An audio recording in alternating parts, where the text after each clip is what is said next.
Buenas noches. Hoy lunes 19 de abril les damos la bienvenida a una nueva emisión de Educación y Cultura, el programa institucional del Sindicato Único de Trabajadores de la Educación del Valle del Cauca, SUTEP. Los invitamos para que nos acompañen durante esta media hora. Es el momento de parar. Este 28 de abril, En toda Colombia, paro nacional. por vida, paz, democracia y contra el nuevo paquetazo de Duque. Es el momento de parar. Este 28 de abril, En toda Colombia. invita CUT y Comité Nacional de Paro. Mayores informes www.cut.org.co.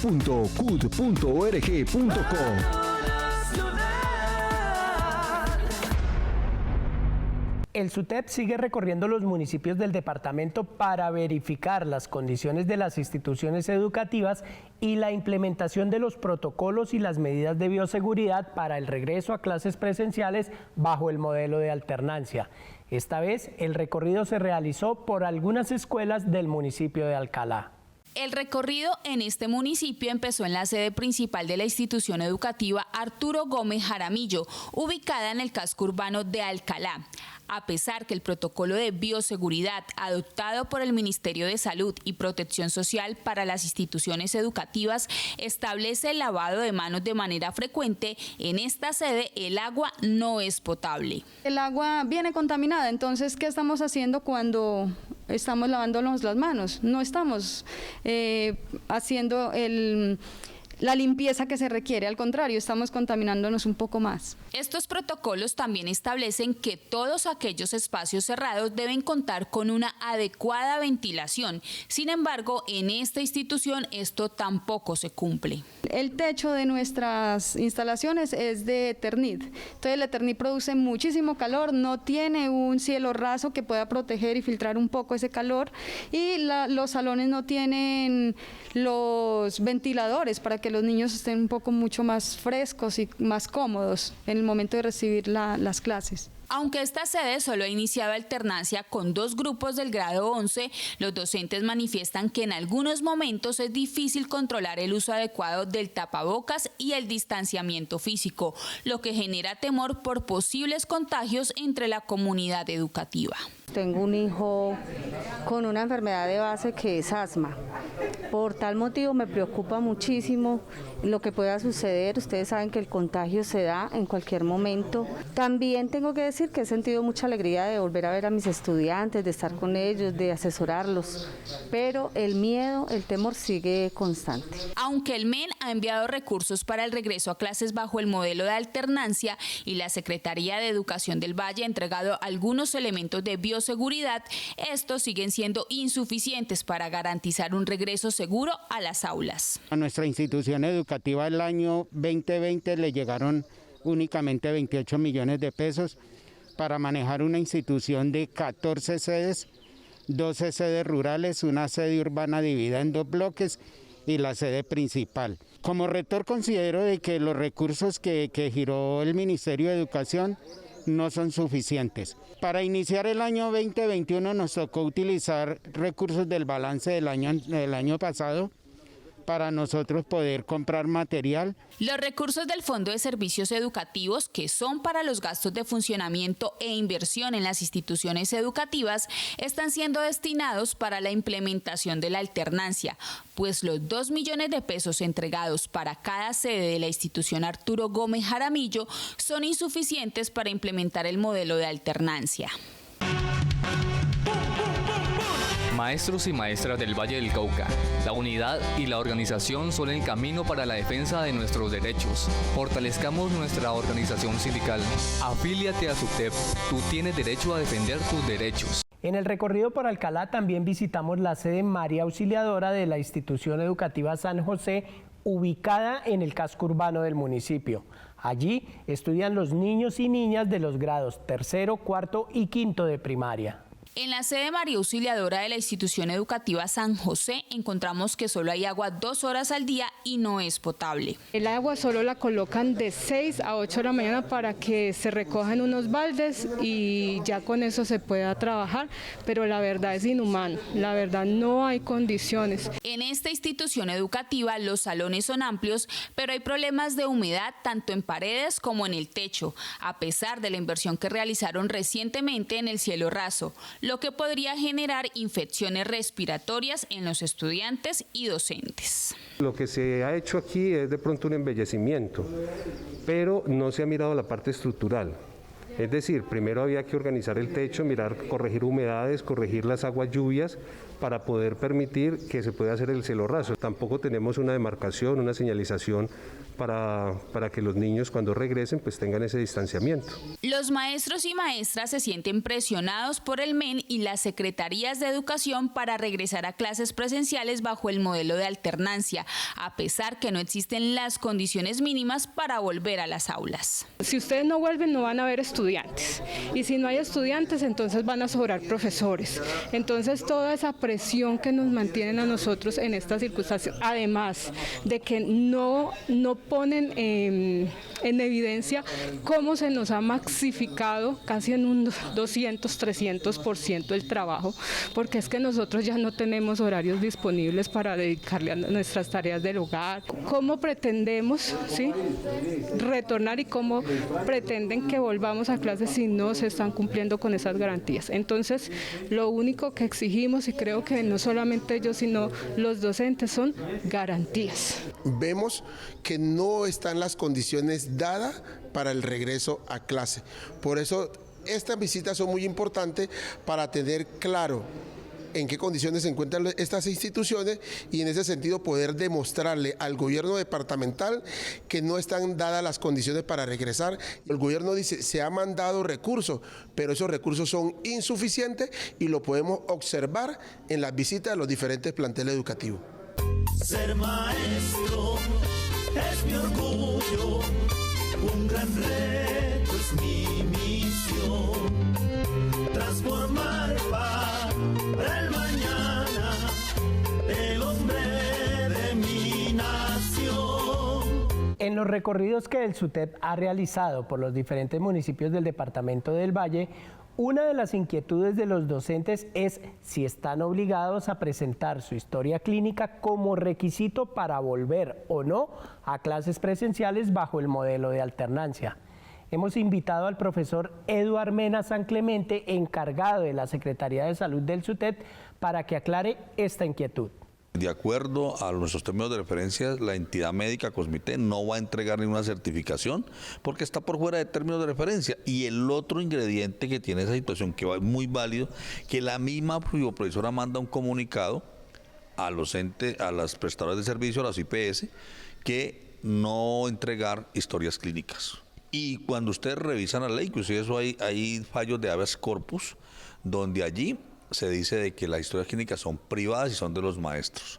Usted lo único que podrá decir es, yo sufro de presión arterial. Ejemplo, yo soy hipertenso, yo sufro hipertensión, ya está ahí. Diabetes, yo sufro de diabetes ya. No más. Que hacemos el llamado para que los maestros simplemente entreguen la información muy general de lo que es su comorbilidad como tal.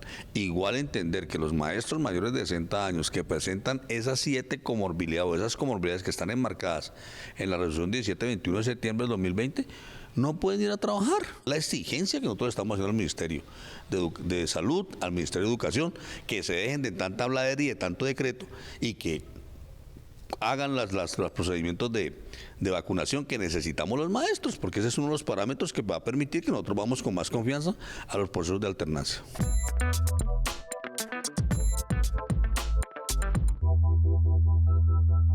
Despertemos, despertemos humanidad, ya no hay tiempo. Nuestras conciencias serán sacudidas por el hecho de estar solo contemplando la autodestrucción basada en la depredación capitalista, racista y patriarcal. La madre tierra militarizada, cercada, envenenada, donde se violan sistemáticamente derechos elementales, nos exige actuar.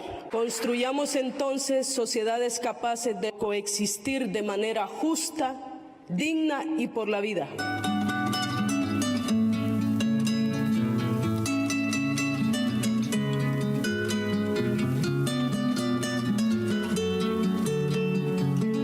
Los ataques de los que ha sido víctima la profesora Sandra Jimena Caicedo de la institución educativa Libardo Madrid de la ciudad de Cali, bajo el argumento de estar adoctrinando a sus estudiantes de grado noveno al poner un taller sobre los mal llamados falsos positivos, son también un ataque contra la educación pública y contra la labor pedagógica que realizan los docentes. Para hablar de este tema hemos invitado a la profesora Cristina Upegui y al rector Arleison Arcos. Buenas noches y bienvenidos a este espacio. Muy buenas noches, muchas gracias por invitarme. Muchas gracias por la invitación y por enterarnos de que hay debates que la sociedad colombiana no puede escabullir. Cuando los docentes promueven el análisis y el pensamiento crítico en sus estudiantes, son acusados de adoctrinar y manipular. ¿Pero acaso no es esto lo que exige el Ministerio de Educación Nacional a través de los estándares de competencias? Es plenamente coincidente con los estándares y además se realiza en cumplimiento o en ejercicio de lo que la misma Constitución en su artículo 27 consagra. Me parece que tenemos en este caso uno de esos ejemplos en los que se constata que la escuela pública está cumpliendo con su labor de sembrar opinión pública de manera consciente en las y los estudiantes. Lo que muestra ese tipo de crítica es que se desconoce todos los documentos elaborados desde el Ministerio de Educación Nacional. Nosotros tenemos como respaldo los estándares y competencias, tenemos los derechos básicos de aprendizaje y tenemos el documento número 6 de competencias ciudadanas, que allí precisamente refieren todo lo que nosotros debemos enseñar. No es adoctrinar, es poner precisamente en una competencia que es evaluada por el ICFES, poner en términos de construir pensamiento crítico, de construir capacidad de argumentación, de construir posibilidad de expresar, de participar, que se ponen temas como estos. No estamos adoctrinando, estamos solamente cumpliendo con lo que el mismo ministerio nos ha puesto a hacer. La profesora Sandra, en el taller que deja a sus estudiantes, explícitamente los orienta a investigar y reflexionar para responder las preguntas formuladas. ¿Qué adoctrinamiento puede haber allí cuando se está promoviendo la argumentación y el análisis crítico?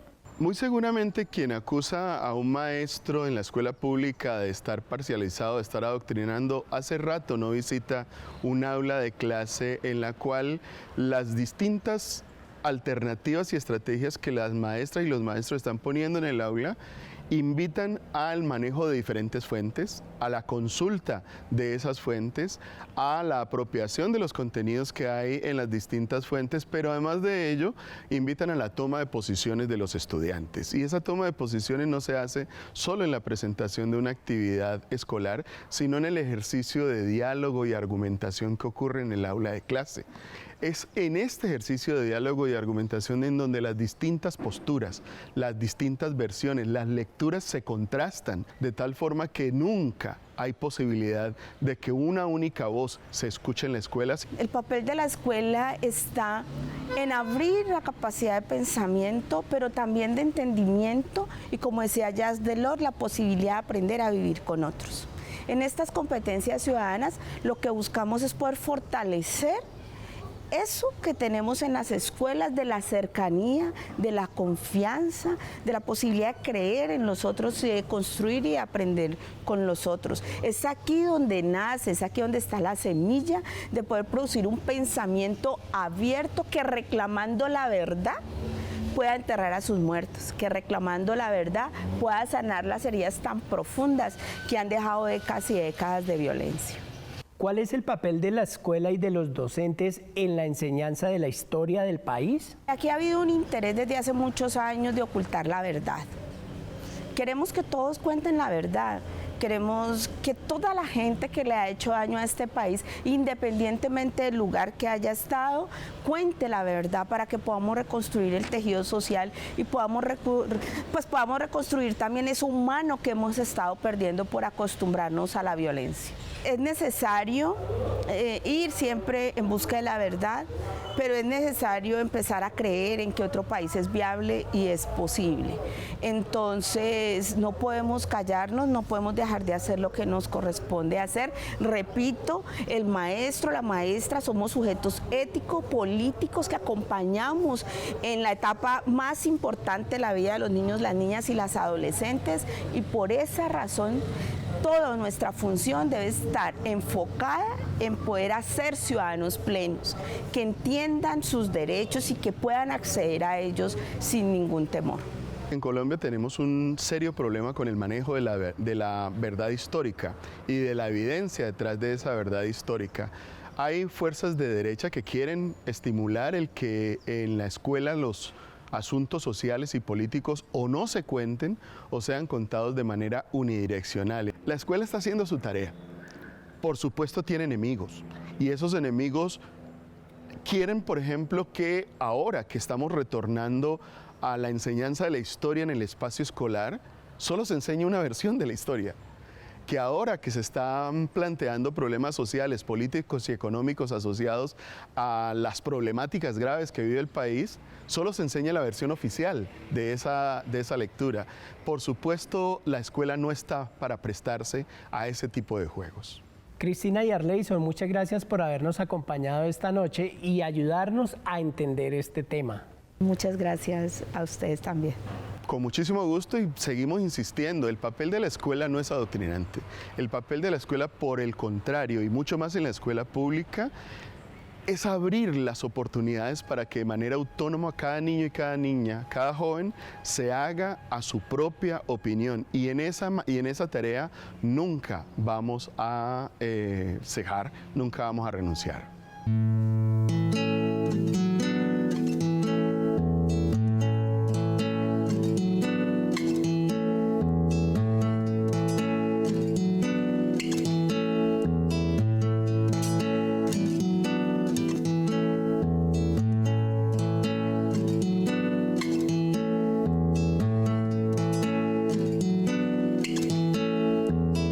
En la institución educativa Ciudad Modelo de la ciudad de Cali, los estudiantes denunciaron que a pesar que en la sede principal hay un coordinador, este brilla por su ausencia. Los estudiantes de la sede principal de la institución educativa Ciudad Modelo de Cali denunciaron varias problemáticas que se vienen presentando por la ausencia del nuevo coordinador. A los estudiantes del grado 11 se les exigen unas horas de labor social para poder recibir su cartón de bachillerato.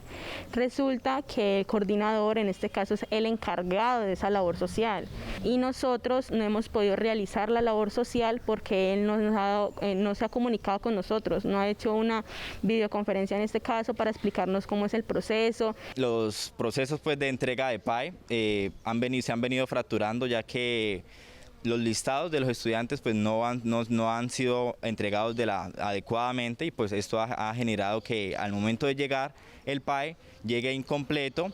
La información para la entrega de este mismo recurso está llegando demasiado tarde, pues hay padres que no han podido recibir este recurso. Aunque en esta sede ya están disponibles las SIM Card para que los estudiantes puedan continuar recibiendo sus clases de manera virtual, estas no han sido entregadas porque el coordinador no ha dado la autorización. Las SIM Card están autorizadas para ser entregadas desde el 1 de marzo. Los docentes ya pasaron su reporte de quienes necesitan este recurso, pero por la irresponsabilidad de este servidor público, esos recursos no han sido entregados a quienes carecen de conectividad en este momento. Los estudiantes también denunciaron que este año no han tenido docentes en las áreas de educación física, ciencias sociales e inglés, lo que afecta el rendimiento académico para presentar las pruebas del ICFES y acceder a la educación superior. Los estudiantes estamos muy preocupados porque de alguna forma muchos no sabemos cómo nuestros padres van a pagar una universidad y tenemos que recurrir a una universidad pública y necesitamos un porcentaje de IFES alto para poder estudiar. Los estudiantes exigen al coordinador que atienda sus peticiones y a la Secretaría de Educación del distrito el nombramiento de los docentes que hoy hacen falta.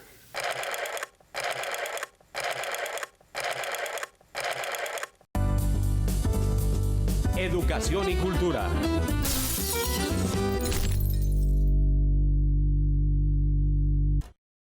Yo creo en la vida, creo en los demás, creo que este cuento hay que lucharlo por la gente, creo en un país en paz, creo en la democracia, creo que lo que pasa es que estamos en malas manos, creo que esto tiene salvación. Y ese es un norte demasiado largo.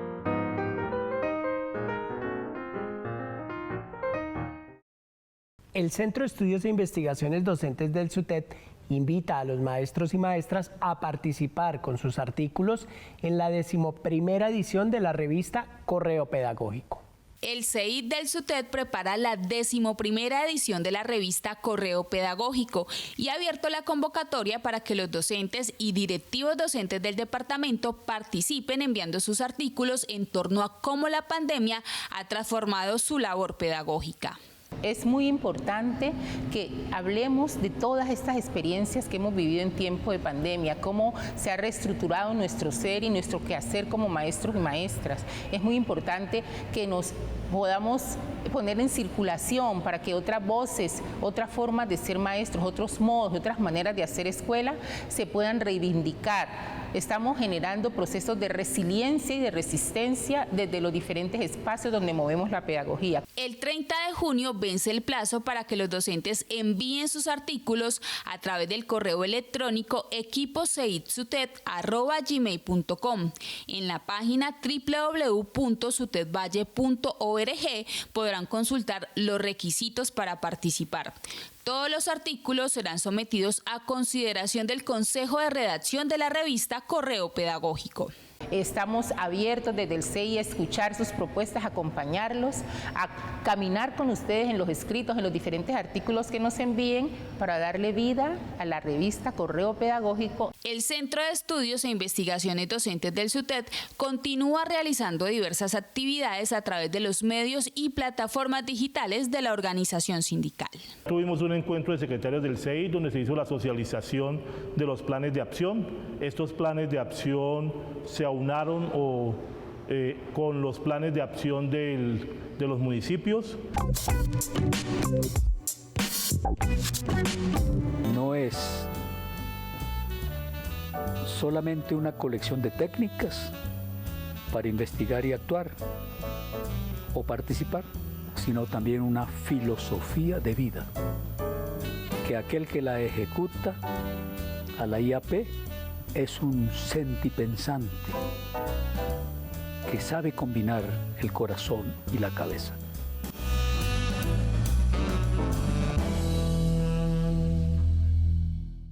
Vamos llegando al final de esta emisión de Educación y Cultura y como ya es habitual, la licenciada Eufemia Mosquera Rivas, presidenta de la organización sindical, rinde el informe semanal.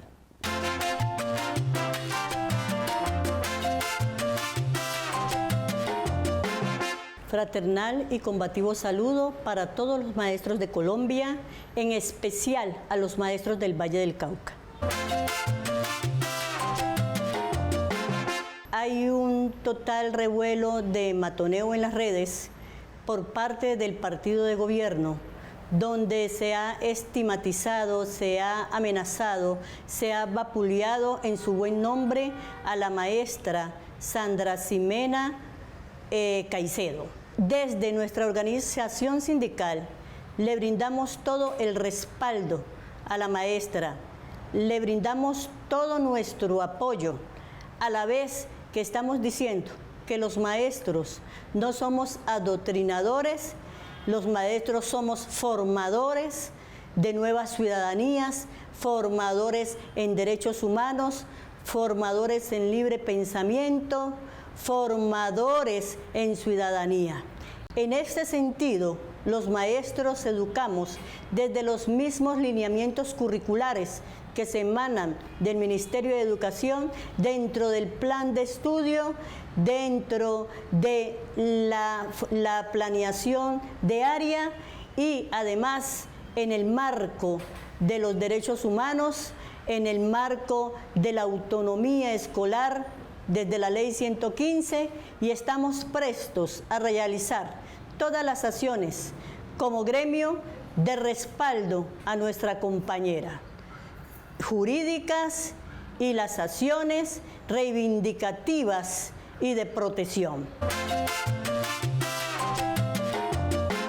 La gobernación, a través de la Secretaría de Educación, viene negando ese derecho a los compañeros de pedir sus anticipos de cesantía para sus viviendas, para arreglo de vivienda, para compra de vivienda. Nosotros como organización vamos a elevar las quejas pertinentes hasta donde llegue, porque compañeros, la pandemia ha paralizado un poco la vida social y económica, pero las necesidades no se paralizan, y cuando el maestro acude a esos fondos es porque tiene sus necesidades y tiene que cubrirlas.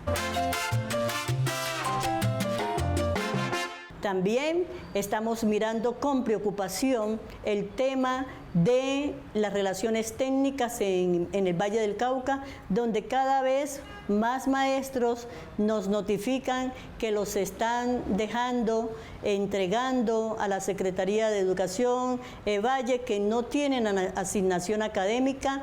Recordar a la gobernación que allí hay un tema de un acuerdo colectivo con FECODE y que no aceptamos esta conducta y estas acciones, porque se necesita un verdadero estudio de relaciones técnicas que lo haga el departamento con respeto a las instituciones que tiene, que respete los acuerdos de FECODE. Fraternal y combativo saludo, compañeros. Este 28 nos vemos en las calles, en lo que sabemos hacer, allí en ese escenario donde se derrotan las infamias y se conquistan los derechos.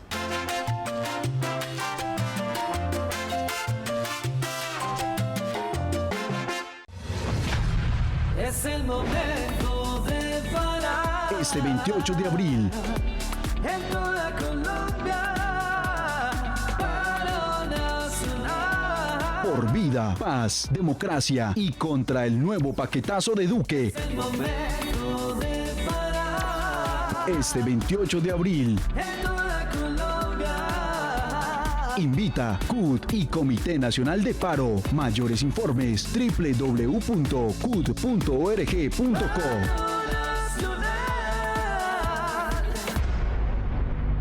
Hemos llegado al final de esta emisión de Educación y Cultura. Recuerden que pueden ver este programa por www.sutedvalle.org y seguirnos en nuestras diferentes redes sociales.